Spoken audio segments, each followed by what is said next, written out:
Arizona State. Max Iheanachor couldn't even finish it. I'm going to need to find a pronunciation on this. Iheanachor? I'm sure it's not sure. I'm sure it it's almost pronounced has the word anchor in it, which for an offensive tackle, that's got to be good. Iheanachor. Max Iheanachor, the redshirt senior out of Arizona State, formerly of East Los Angeles. 6'6", 325 pounds. Had a really nice Senior Bowl showing. 0 sacks allowed in 2025, which is always great to see. Aggressive hand fighter who absorbed blows. There's a lot of good movers in this class. Iheanachor is one of those. The one guy in this class who may well have held off David Bailey the best. Absurd first step. Finishes blocks off in pass protection really well. The issue is he started at East Los Angeles from scratch because he was born in Nigeria and he didn't move to the US until he was 13. He didn't get onto the gridiron until he got to East Los Angeles.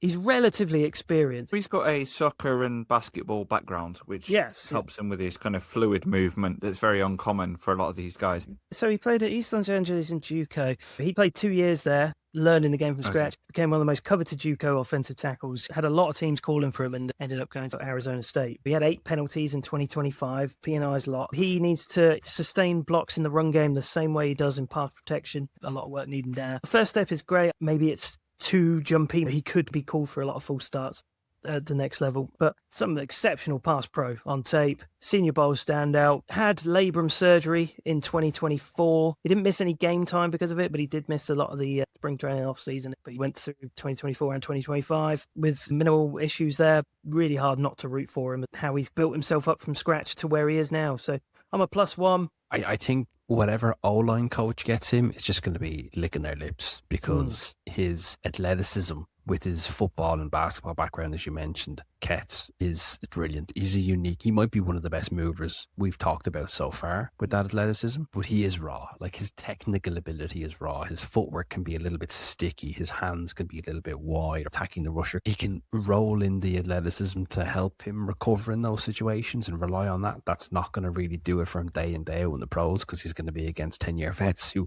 see this stuff all the time. He may need a year. He's not a projected first rounder, so I don't feel too bad in saying that. Building that technical, solid foundation with him could be huge. Just hasn't got that level of experience throughout his teen years. Fascinating prospect and one I want to keep my eye on. He's the definition of a project tackle. He's a really intriguing prospect because all the things like hand placement, that's technical, you can teach that. Can mirror and nullify an opponent in pass protection, can identify stunts and blitzes. Run blocking's a little hit and miss. When he wins the leverage battle, he's got the torque to move a guy. He's a mouldable piece of clay. He's very raw. Obviously, he doesn't have the background of someone that's played tackle their entire life. If you're going to take a project tackle, second, third round, that's decent enough value for a guy that if you have the right coaching, he could really push on. He's 40 on the consensus board. Why not take a gamble on him in the second round?